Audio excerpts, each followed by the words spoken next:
कलयुग का आरंभ कैसे हुआ, इस विषय पर वर्णन हेतु यदि हम अपने हिंदू शास्त्रों और पुराणों, महाभारत, मनुस्मृति, विष्णु स्मृति और सूर्य सिद्धांत जैसे ग्रंथों के पन्ने पलटें तो हमें कलयुग काल के भयावह प्रभाव के बारे में पता चलता है।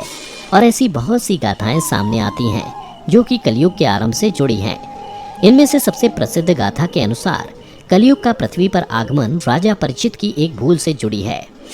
आइए जानते हैं कि वो कौन सी भूल थी जिसके परिणाम स्वरूप कलयुग न सिर्फ धरती पर आया बल्कि यहीं का होकर रह गया।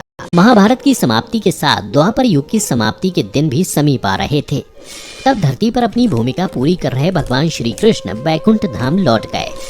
तब पांडवों का मन भी इतने रंज और हिंसा के बाद धरती पर नहीं लग रहा था और उन्होंने सब कुछ त्याग मोक्ष यात्रा पर जाने का निर्णय लिया। और धर्मराज युधिष्ठिर ने अपना पूरा राजपाट परित्याग कर अर्जुन के पौत्र अभिमन्यु और उत्तरा के पौत्र परीक्षित को सौंप दिया, जिसमें उन्होंने परीक्षित को सर्व अधिकारों के साथ सम्राट घोषित कर दिया और अन्य पांडवों और द्रौपदी सहित महाप्रयाण हेतु हिमालय की ओर निकल गए। अब धरती पर राजा परीक्षित का राज था, जो भगवान कृष्ण, माता लक्ष्मी, भीष्म और विदुर जैसे विद्वानों के अभाव में अच्छे से राजपाट चलाने का प्रयास कर रहे थे।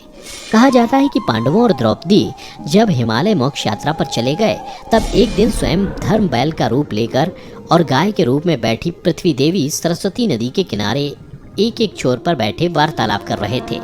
गाय के रूप में बैठी पृथ्वी के नयन आंसुओं से भरे हुए थे। उनकी आंखों से लगातार अश्रु बहे जा रहे थे। पृथ्वी को दुखी देख धर्म रूपी बैल ने उनसे उनकी परेशानी का कारण पूछा। धर्म ने कहा, देवी, कहीं तुम यह देखकर तो नहीं घबरा गई कि मेरा बस एक ही पैर है, या फिर तुम इस बात से दुखी हो अब तुम्हारे ऊपर बुरी ताकतों का शासन होगा? इस सवाल का जवाब देते हुए पृथ्वी देवी बोली, हे धर्म, तुम तो सब कुछ जानते हो, ऐसे में मुझसे मेरे दुखों का कारण पूछने से क्या लाभ? सत्य, मित्रता, त्याग, दया, शास्त्र, विचार, ज्ञान, वैराग्य, ऐश्वर्य, निर्भीकता, कोमलता, धैर्य आदि के स्वामी भगवान श्री कृष्ण के अपने धाम चले जाने की वजह से कलयुग ने मुझ पर कब्जा कर लिया है। श्री कृष्ण के चरण कमल मुझ पर पड़ते थे, जिसकी वजह से मैं खुद को सौभाग्यशाली मानती थी, परंतु अब ऐसा नहीं है। अब मेरा सौभाग्य समाप्त हो चुका है। धर्म और पृथ्वी आपस में बातें कर ही रहे थे, इतने में असुर रूपी कलयुग वहां आ पहुंचा और धर्म और पृथ्वी रूपी गाय और बैल को मारने लगा। उसी समय राजा परीक्षित उसी मार्ग से गुजर रहे थे। जब उन्होंने अपनी आंखों से ये दृश्य देखा तो वह कलयुग पर बहुत क्रोधित हुए। राजा परीक्षित ने कलयुग से कहा, दुष्ट पापी, तू कौन है और क्यों इस निरपराध गाय और बैल को मार रहा है?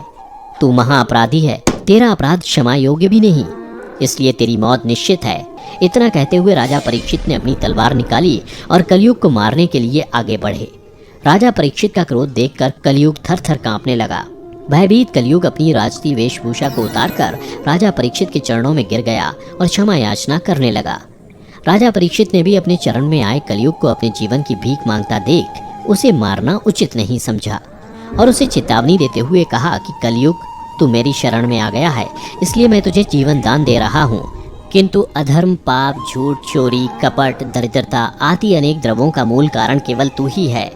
तू मेरे राज्य से अभी निकल जा और फिर कभी लौट कर नहीं आना। कलयुग ने राजा परीक्षित की बात सुनकर बड़ी चतुरता से कहा कि पूरी पृथ्वी पर आपका निवास है। पृथ्वी पर ऐसा कोई स्थान नहीं जहां आपका राज नहीं हो। ऐसे में मुझ जैसे तुझको पृथ्वी पर रहने के लिए आप स्थान प्रदान कीजिए। कलयुग के ये कहने पर राजा परीक्षित ने काफी सोच विचार कर कहा, असत्य, मद, काम और क्रोध का निवास जहाँ भी होता है, इन 4 स्थानों पर तुम रह सकते हो। परंतु इस पर कलयुग बोला, हे राजन, यह 4 स्थान मेरे रहने के लिए अपर्याप्त हैं, मुझे अन्य जगह भी प्रदान कीजिए। कलयुग की ये मांग सुन राजा परीक्षित ने विचार कर कलयुग को रहने के लिए स्वर्ण के रूप में 5वां स्थान प्रदान किया। कलयुग इन स्थानों के मिल जाने पर प्रत्यक्ष रूप में तो वहां से चला गया, किंतु कुछ दूर जाने के बाद अदृश्य रूप में वापस आकर राजा परीक्षित के स्वर्ण मुकुट में निवास करने लगा और फिर इसी तरह से कलयुग का आगमन धरती पर हुआ।